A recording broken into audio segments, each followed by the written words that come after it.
Hello दोस्तों, जय माता दी। तो दोस्तों, स्वागत है आपका हमारे चैनल हिंदी कहानी वर्ल्ड में।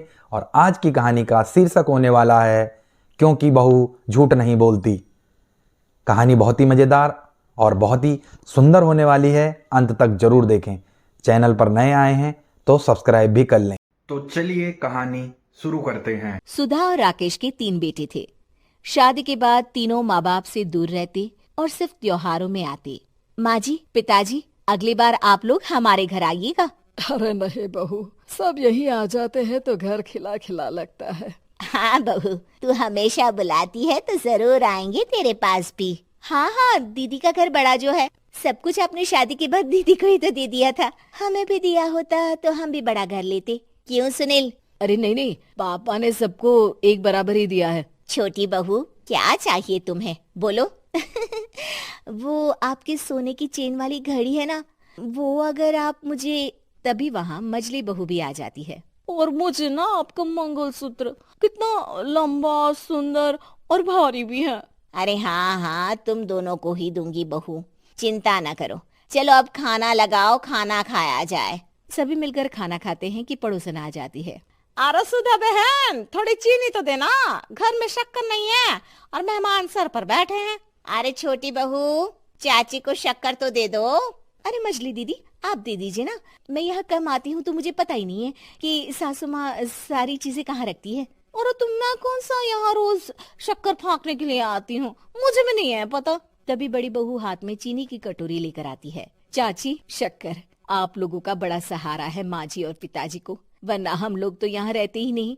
आप जैसे पड़ोसी हैं तो हम निश्चिंत है। और जीती रहे बहू, आप तो ये घर पड़ोस कम परिवार ज्यादा लगता है। सुधा अपनी बड़ी बहू को देखकर बहुत खुश रहा करती थी। वो उससे अक्सर घंटों बात भी किया करती, लेकिन दोनों दूसरी बहुओं का भी वो समझती थी कि शायद छोटी है, वक्त आने पर संभल जाएंगी। समय आ जाता है जब सभी को वापस जाना होता है। माँ जी, हम लोगों की फ्लाइट पहले है, हमें इजाजत दे। वो सास के गले लगकर चली जाती है। थोड़ी देर बाद छोटी बहू कहती है, माँ जी, मैं ना ये सोफे के कवर और चादरें ले जा रही हूँ, यहाँ तो ऐसी ही पड़ी रहेंगी। हाँ बहू, ले जा। और कुछ चाहिए तो बोल। और तो चाहिए बहुत कुछ, पर चलिए कोई बात नहीं, अगली बार ले जाऊंगी मैं।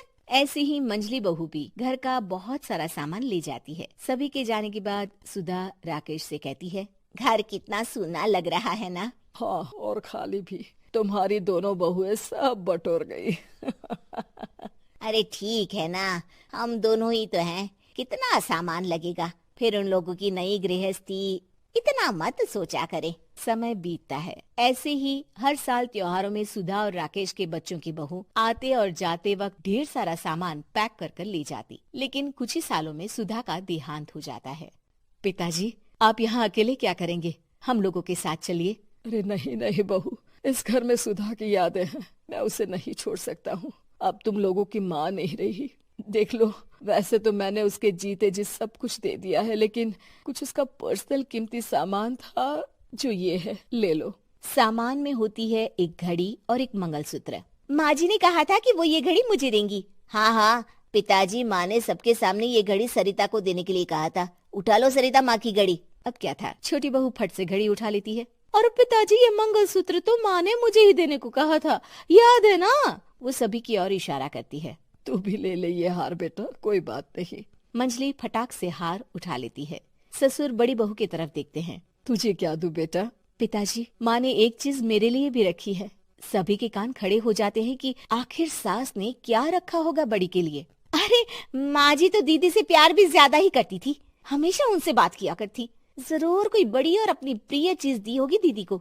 और देख लेते हैं ना, वरना तो हम भी बराबर का बंटवारा करेंगे। हाँ, कर लेना बंटवारा। लेकिन बड़ी बहू, बताओ तो, सुधा ने क्या रखा है तुम्हारे लिए?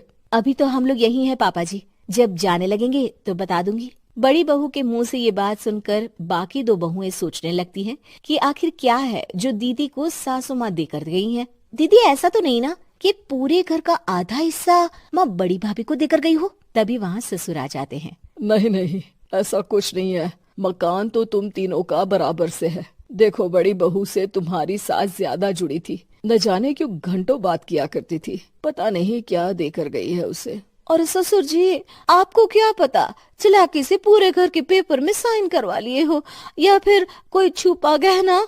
आखिर मकान पूरा तो आपने सासू माँ के नाम ही कर रखा था ना। अब घर में ये सस्पेंस बन जाता है कि आखिर बड़ी बहू क्या लेकर जाएगी। फिर वो दिन भी आ जाता है जब बड़ी बहू के जाने का समय हो जाता है। बेटा, परसों तुम चली जाओगी, बताया नहीं माँ ने तुम्हें क्या दिया? घड़ी और हार जो बेशकीमती था और तुम्हारी सास को सबसे ज्यादा प्रिय था, उसका तो बंटवारा भी हो चुका है। अब तुम्हारी बारी। हाँ पिताजी, आज मैं ये बात बताने ही वाली थी। माँ ने मुझे उससे भी बेशकीमती चीज दी है, और वो है आप। आपसे अधिक प्रिय उन्हें कुछ नहीं था। माँ चाहती थी कि आप मेरे साथ रहें। चलिए पिताजी। बेटा, मेरे पास तो कोई पेंशन भी नहीं है और ना ही कोई प्रॉपर्टी। लेकिन आपके पास संस्कार है पिताजी, जो मेरे बच्चे आपसे लेंगे, तो आपको ले जाने पर स्वार्थ ही है मेरा। चलिए ना पापा। सभी के सामने पिताजी बड़ी बहू और बेटी के साथ उनके घर चले जाते हैं। तो दोस्तों, कहानी आपको कैसी लगी लाइक और कमेंट करके जरूर बताएं, और इसको सबके साथ शेयर भी कर दें। और इस तरीके की और कहानियां देखने के लिए हमारे चैनल को अभी सब्सक्राइब कर लें। मिलता हूं मैं आपसे अगली कहानी में।